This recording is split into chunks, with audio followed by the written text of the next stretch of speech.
Donc, tu veux lancer ta chaîne YouTube. Tu as sûrement déjà fait des recherches sur comment faire et tu es tombé sur le concept de niche. Et comme tu es intelligent, tu as réalisé que ce truc est vital pour ta chaîne. Si tu choisis mal, tu meurs. Dans cette vidéo, je vais t'aider à trouver la niche qu'il te faut à toi et à toi tout seul. J'ai subdivisé la vidéo en 3 parties qui correspondent aux 3 critères qui font qu'une niche est rentable sur le long terme. Dans chacune de ces parties, je vais t'expliquer le concept derrière chaque critère.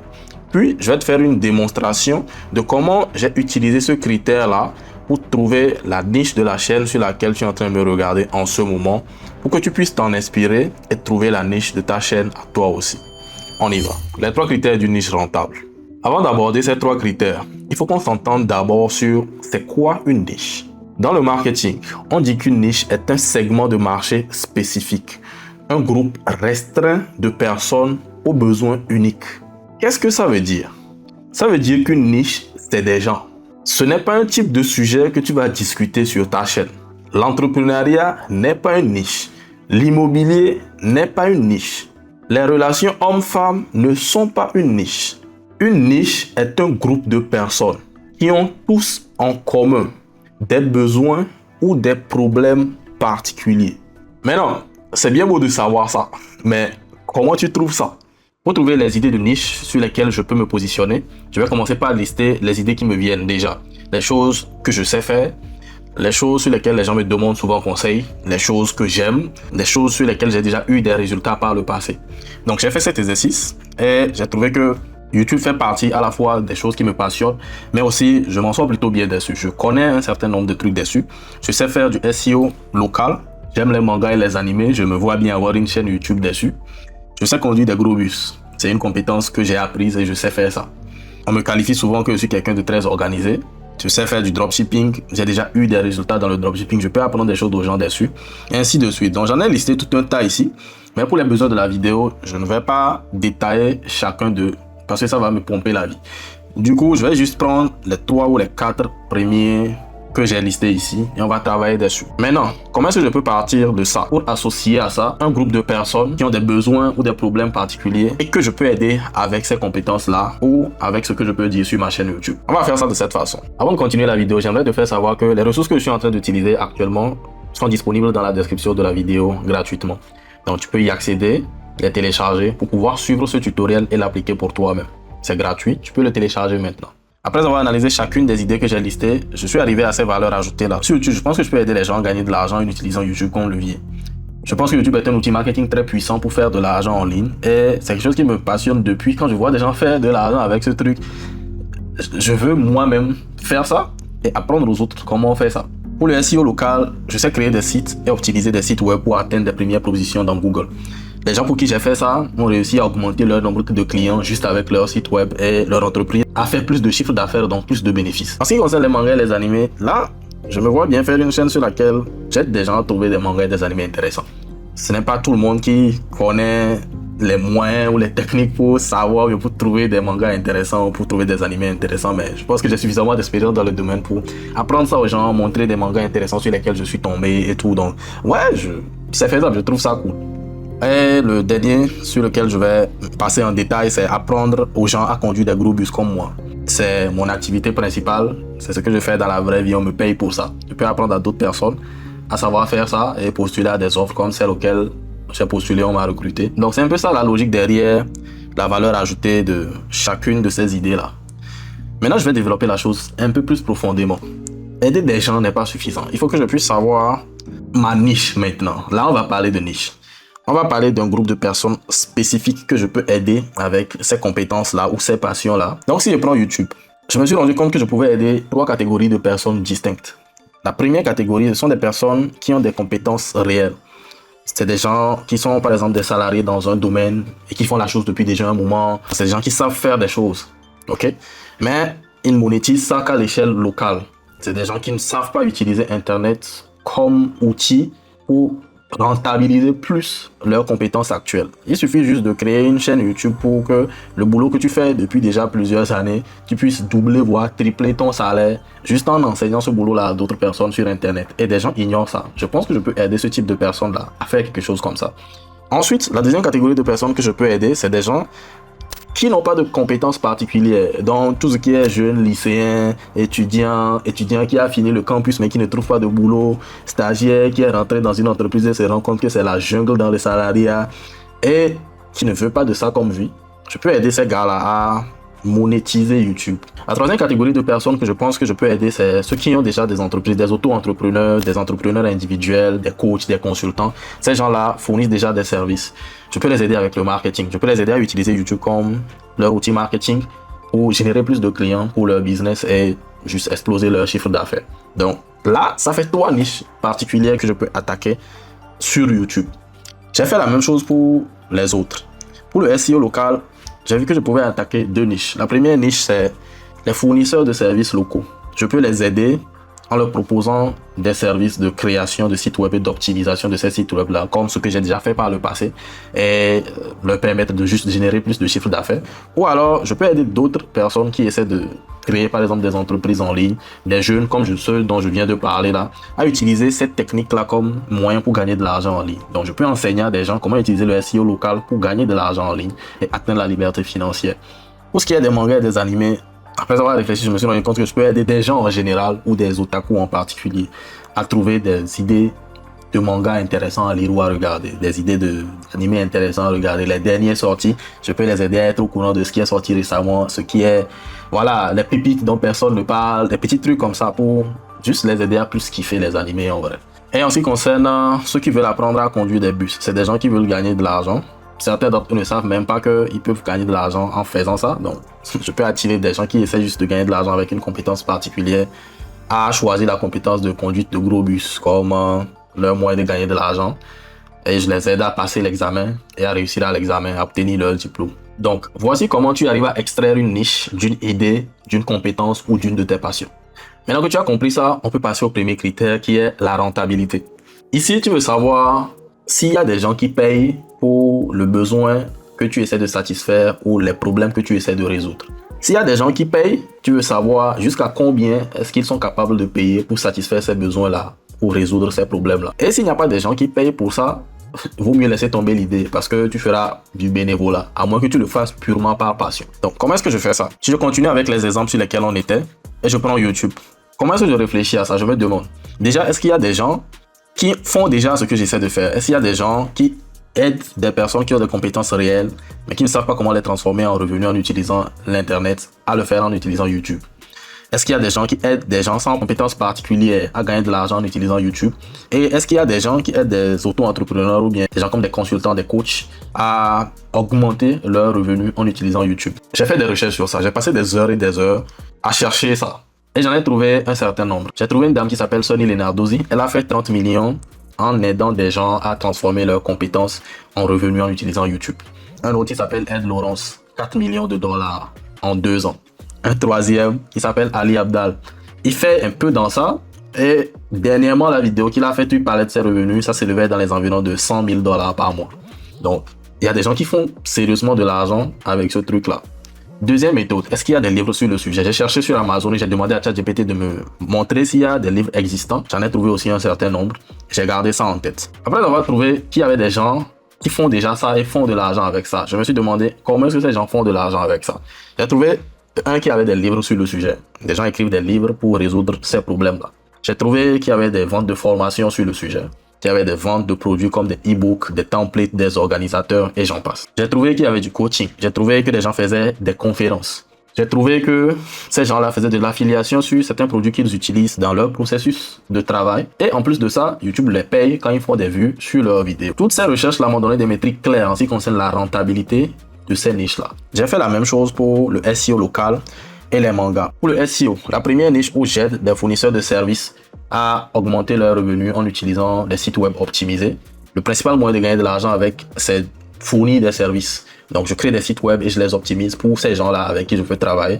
Et on fonctionne sur une base d'agence où ils me payent par exemple mensuellement, ou alors une base de mission où je prends la mission, j'exécute la mission et je suis payé pour la mission, ou je fais ça comme si c'était du freelance. La deuxième niche de ça, qui est d'enseigner à des gens qui veulent gagner de l'argent en ligne, à utiliser cette compétence-là pour gagner de l'argent en ligne.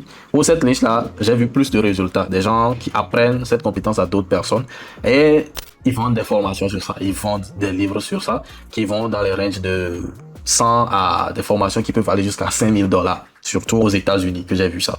Alors ça m'a fait tic, je me suis dit, plutôt que d'essayer de vendre le service, peut-être que je devrais essayer plutôt de vendre la compétence à d'autres personnes qui, eux, vont vendre le service. Ça, c'est en ce qui concerne le SEO local. En ce qui concerne les mangas et les animés, quand j'ai cherché des gens qui faisaient de l'argent avec, j'en ai trouvé assez peu. Le moyen principal pour eux de gagner de l'argent, c'était avec les vues. Donc, YouTube les paye avec des vues. Mais à part ça, les moyens que j'ai vus, c'est des dons. Donc, ils demandent que des gens leur soutiennent sur la chaîne pour continuer à produire des vidéos parce qu'engager des gens, ça coûte de l'argent, et ainsi de suite. Le principal gars que j'ai vu qui utilisait des stratégies différentes, c'est le chef Otaku. Lui, c'est un mangaka, donc il dessine des bandes dessinées. Et grâce à sa chaîne, il vend ses bandes dessinées aussi, au-delà des sponsorings qui viennent de temps en temps. Et il y en a un autre manga trash que j'ai vu. Lui, c'est principalement de l'AdSense. C'est YouTube qui le paye. Principalement, c'est sur ça qu'il survit. Le dernier, c'est conduire des gros bus. Conduire des gros bus, je n'ai pas trouvé beaucoup de formations ou de gens qui apprennent ça à d'autres personnes. Je pense quand même que c'est un besoin existant parce que moi-même, quand j'apprenais à faire ça, j'aurais aimé qu'il y ait des gens qui m'apprennent clairement comment faire ça. Mais à part ça, je n'ai pas vraiment trouvé des gens qui font ça. J'essaie de trouver des livres sur le sujet, j'en ai trouvé. C'est des livres où on t'apprend justement, c'est un peu comme des manuels pour apprendre à conduire ces bus-là. Mais je n'ai pas trouvé des gens qui font ça. Donc au même moment, ça m'intéresse, au même moment, c'est un risque. Le fait que personne n'a jamais fait ça me casse juste un peu les couilles. Ça va être un peu plus compliqué de réaliser des choses dessus. Mais quand même, ça reste prometteur. Donc ce que je vais faire, c'est que je vais les prendre une à une et on va utiliser ce tableau-ci pour évaluer chacune de ces niches-là pour leur rentabilité. On va les évaluer sur une échelle de 0 à 10. 0 pour les cas où les gens ne sont pas prêts à payer pour satisfaire ce besoin-là. Et 10 pour les cas où les gens sont prêts à payer de grandes sommes pour pouvoir satisfaire ces besoins-là ou résoudre ces problèmes-là. Donc, on prend la première niche. C'est-à-dire des personnes qui ont des compétences réelles, mais qui ne savent pas comment les transformer en revenus, à utiliser YouTube pour générer plus de revenus. Moi, je suis prêt à payer pour ça. Je corresponds plus ou moins à cette cible-là parce que je sais conduire des bus. Si je trouvais quelqu'un qui pouvait m'aider à utiliser YouTube pour gagner de l'argent, non pas juste en conduisant des gros bus, mais en apprenant d'autres personnes à le faire aussi, je suis prêt à payer pour. Et j'ai vu des gens qui faisaient des choses similaires dans d'autres domaines, donc des gens qui apprenaient à d'autres personnes à faire leurs choses qu'ils savent faire en ce moment. Et j'ai vu que les prix pouvaient partir de 40, 50 euros jusqu'à 5 000, 10 000 euros, dépendamment de la compétence qui est concernée. Mais définitivement, des gens font de l'argent avec ce type de produit. Sur une échelle de 1 à 10, je dirais que la rentabilité de ce truc est à 10. Non, j'applique la même chose sur tout le reste et j'utilise juste mon bon sens pour déterminer le score que je donnerai à chacune de ces niches-là. Pour ce qui est des personnes sans compétences particulières, je dirais 9. Pourquoi? Parce que déjà, si tu n'as pas de travail, tu n'as pas d'argent. Si je veux te vendre des trucs, je vais te vendre des trucs à un certain prix, je dirais plus bas. Je préfère vendre cher à un petit lot de personnes qui je sais qui a l'argent de s'offrir mon produit que de vendre peu cher à un gros lot de personnes qui peut comme peut ne pas avoir l'argent d'acheter mon produit. Et c'est pour cette raison que je dirais même que je mettrais ça à 8 pour la rentabilité. Les auto-entrepreneurs, je mettrais ça à 9 parce que pour pouvoir gagner de l'argent sur ces gens-là, il faut qu'il y en ait quand même un certain nombre. Même si je peux leur vendre des trucs entre griffes chers, il faut déjà qu'ils aient leur entreprise et qu'ils soient conscients qu'ils peuvent utiliser YouTube pour augmenter leurs revenus ou alors que je puisse les convaincre à faire ça. Je pense que le nombre de ces personnes-là n'est pas très élevé. C'est pour cette raison que je mets 9. Aider les fournisseurs de services locaux à trouver des clients, je vais mettre 6. Déjà, la quantité d'efforts que ça m'a demandé pour convaincre des gens que le truc là marche, et le temps que ça m'a pris pour rentabiliser ça, et la quantité d'argent que j'arrivais à faire avec par expérience, quand je considère tout ça, même si le truc rapporte de l'argent, ça va demander trop d'efforts pour apporter l'argent que je cherche. Parce que c'est un service que je fournis. C'est pour cette raison que je préfère mettre ça à 6. Dans le meilleur des cas, je mettrais ça à 7, mais non, 6, je trouve que 6 c'est bon. Aider des gens qui veulent gagner de l'argent en ligne à y arriver en utilisant le local SEO. Là, le marché est plus grand. C'est plus intéressant. Je mettrais ça à 8. Aider les otaku et les non-otaku à découvrir plus de contenu manga. Des dons et des revenus YouTube, c'est pas terrible. Si la personne ne décide pas de t'offrir quelque chose, si ta tête ne lui plaît pas, voilà, il n'y a pas moins. Je mettrais ça à 4. 4, 3 même. Maintenant, en ce qui concerne les chauffeurs de bus, je pourrais vendre des formations, principalement des coachings. Mais je ne pense pas qu'il y a beaucoup de personnes qui sont intéressées par cette compétence ou qui peuvent la monétiser là où ils se trouvent facilement. Donc, je dirais que je mettrais ça à 6. Donc, avec ça, j'ai un tableau qui est très clair sur le niveau de rentabilité de chacun de mes niches. Je pense qu'avec ça, tu as compris aussi comment est-ce que tu peux faire pour tes niches ou tes idées de niche aussi. On passe maintenant au critère suivant qui est la faisabilité. Ici, la question à laquelle tu essaies de répondre, c'est est-ce que je suis capable de répondre à ce besoin maintenant? Jusqu'à quand est-ce que je dois attendre pour commencer par monétiser cette niche-là? Est-ce que je sais faire la chose que je veux aider d'autres personnes à faire, ou bien c'est maintenant que je vais apprendre cette chose-là pour aider d'autres personnes à le faire?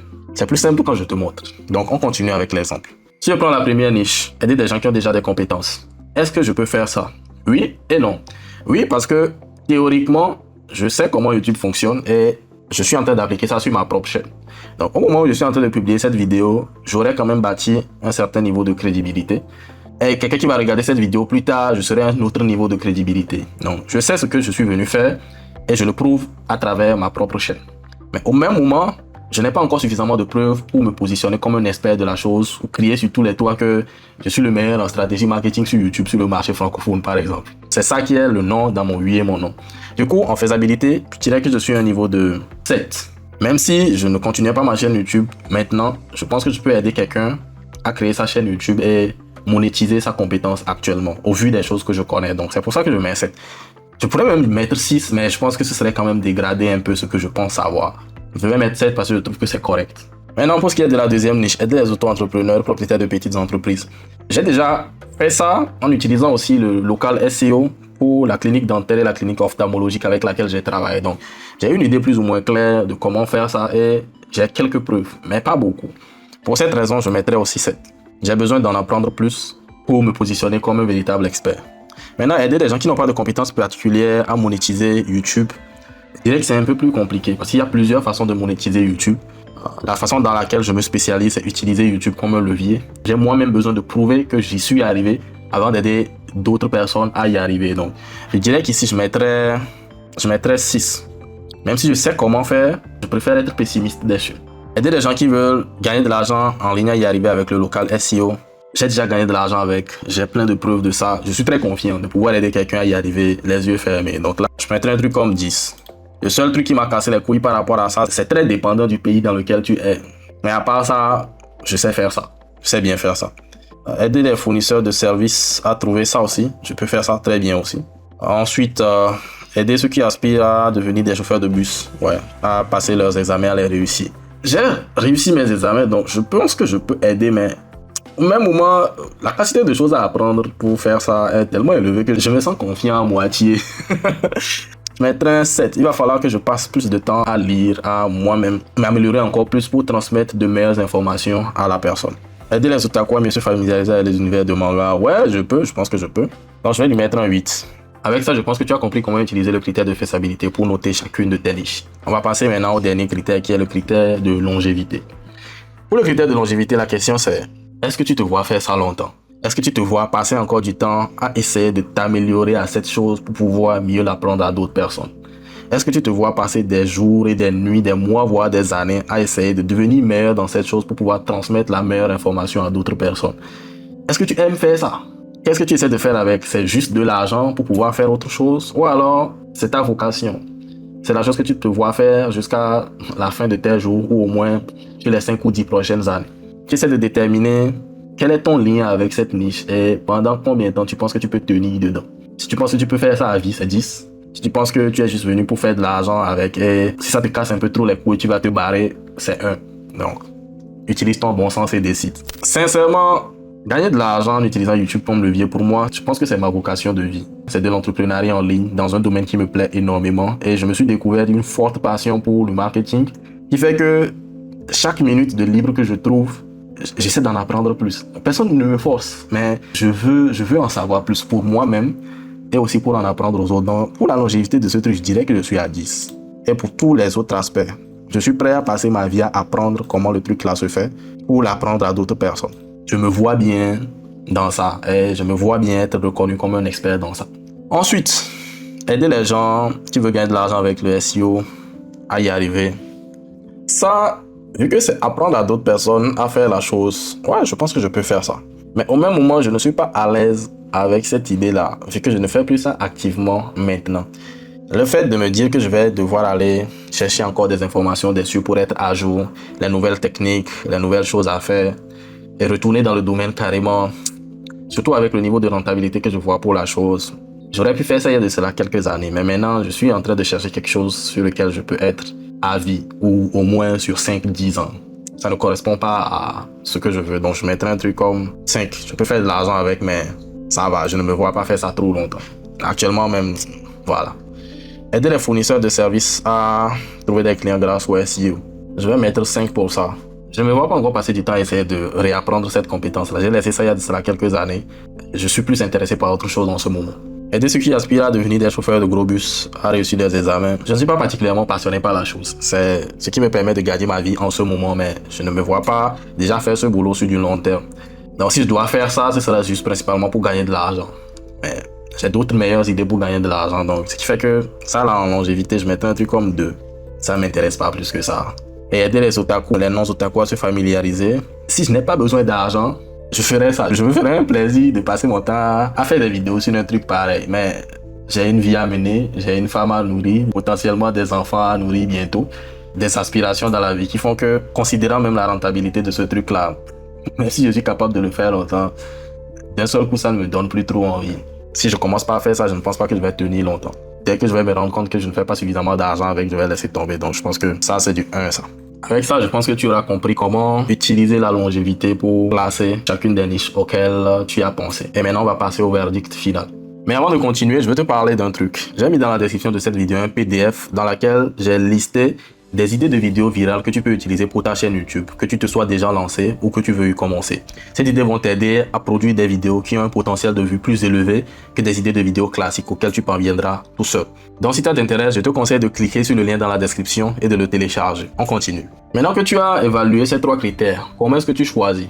Moi, la logique que j'ai utilisée est celle-ci. Je considère que je veux évaluer ces 3 critères-là sur un total de points de 100. Et que la rentabilité occupe 50 points dans ce critère, la faisabilité 30 points et la longévité 20 points. Donc, chaque score que tu as donné sur 10 pour chacun de ces critères-là sera multiplié par 50 au niveau de la rentabilité, 30 au niveau de la faisabilité et 20 au niveau de la longévité, ce qui va te donner ton score final. Pour les niches où tu te retrouves avec un score final de 80 à 100, ça veut dire que généralement la niche est excellente. Il y aura des points sur lesquels tu vas travailler, mais c'est une bonne niche. S'il a 85 points, c'est qu'il y a un bon taux de rentabilité, de faisabilité dedans. Ensuite, si tu as un score de 70 à 84, c'est que la niche est bonne, il y a du potentiel. Mais tu vas devoir travailler sur certaines choses avant de pouvoir maximiser la rentabilité et tu vas devoir faire un peu plus d'efforts au niveau de la faisabilité et de la longévité. Si tu as quelque chose entre 55 et 69, c'est une niche risquée. Tu peux t'y lancer, mais sache que tu vas avoir des problèmes en chemin et c'est peut que tu abandonnes parce que ce n'est pas suffisamment rentable ou tu abandonnes parce que ça te casse les couilles d'apprendre sur cette niche-là. Ça t'a juste saoulé. Donc, c'est ça. Maintenant, si tu te retrouves avec un score en dessous de 54, je te déconseille de te lancer dans cette niche. Tout court. En me basant sur ça, qu'est-ce qu'on a comme score? En ce qui concerne la niche qui est d'aider des personnes qui ont déjà des compétences réelles, mais ne savent pas comment les transformer en revenus en utilisant YouTube, je vais retrouver un score de 91. C'est la meilleure de toutes les niches. Et pourquoi? Parce qu'elle a un vrai potentiel financier. Les gens dépensent de l'argent, le marché est actif et je peux construire un business solide dessus. J'ai des preuves concrètes de gens qui ont déjà fait ça.